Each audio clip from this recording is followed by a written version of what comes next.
Bonjour, c'est Romain, bienvenue sur Apprendre le cinéma pour ce second podcast qui aura pour thème aujourd'hui la feuille de service. Alors la feuille de service, qu'est-ce que c'est? La feuille de service, c'est un document fait par l'assistant réalisateur qu'il envoie à tous les membres de l'équipe, comédiens et techniciens, et qui contient diverses informations. Alors vous allez me dire quelles sont ces informations.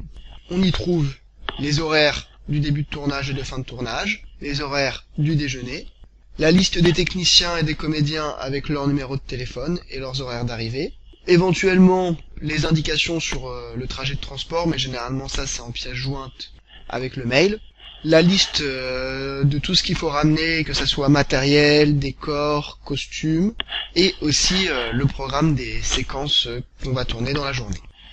Alors, il faut savoir qu'il n'y a pas une feuille de service type. Généralement, chaque assistant réalisateur a sa feuille de service qu'il fait lui-même.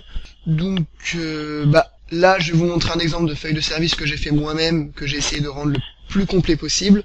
Après, ça reste dans le domaine du court-métrage, parce que dans le long-métrage, il y a énormément de choses à prendre en compte. Donc, si jamais vous êtes intéressé par les feuilles de service de long-métrage, je vous conseille d'acquérir un bouquin très sympa qui s'appelle L'assistant réalisateur. Vous pouvez voir le lien en bas de la vidéo. Alors, analysons ensemble cette feuille de service. Alors, en haut à gauche, on met le nom du réalisateur et de l'assistant réalisateur. En haut à droite, le titre du film, les horaires prévus de la journée, ainsi que l'heure de la pause déjeuner. Évidemment, la date, très important. Ici, un petit espace pour donner un message précis à l'équipe. Donc là, mon assistant réalisateur leur rappelait l'heure globale du début de tournage en expliquant que si jamais les techniciens n'étaient pas motorisés, ils pouvaient venir un quart d'heure plus tôt. Et là, un de mes techniciens viendrait les chercher pour les emmener au lieu de tournage. Maintenant, on va passer aux 4 tableaux principaux d'une feuille de service. Le tableau qui résume globalement le programme de la journée, donc avec les séquences. Là on voit que je commence par la séquence 7, et on fera d'abord le plan 5, le plan 4, le plan 2 puis le plan 3.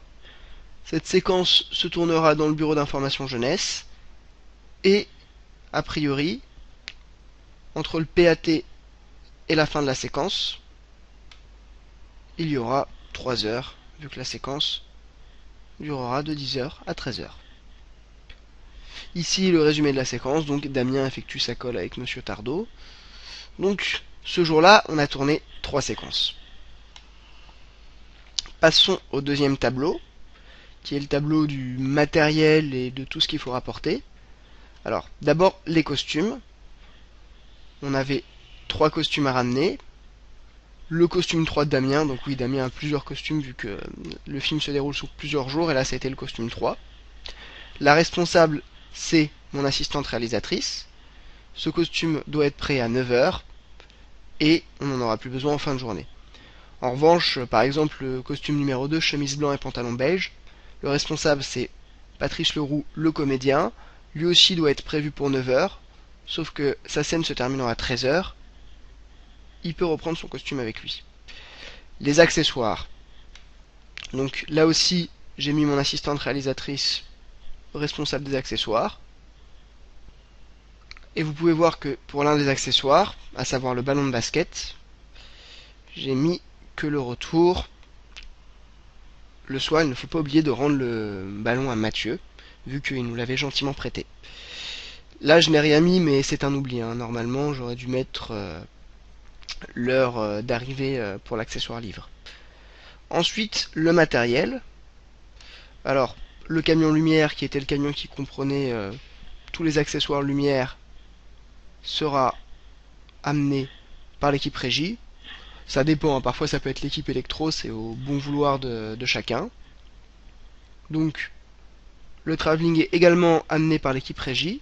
On voit que lui, il doit être amené à 13h30 au magasin de location, donc là c'est important de le stipuler. Sinon l'équipe régie ne saura pas spécialement ce qu'elle doit faire avec. Et le matériel caméra, alors cette fois-ci c'est l'assistant caméra qui a insisté pour garder le matériel caméra avec lui, donc c'est lui qui était responsable de le ramener.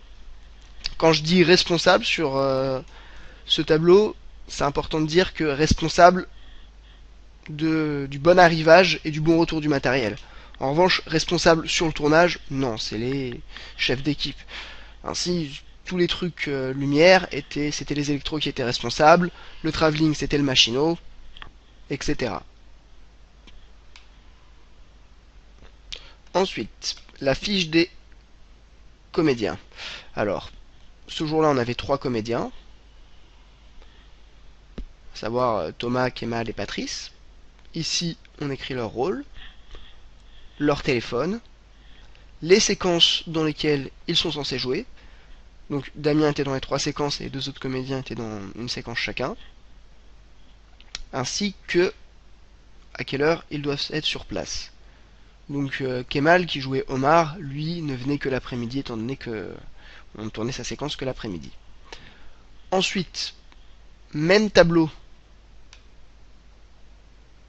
pour l'équipe technique,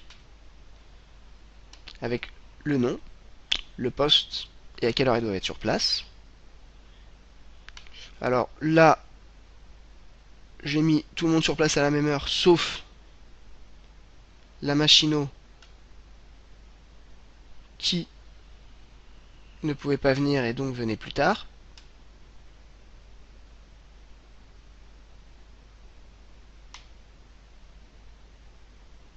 Et j'ai fait venir mon équipe son une demi-heure plus tard parce que leur installation dure moins longtemps.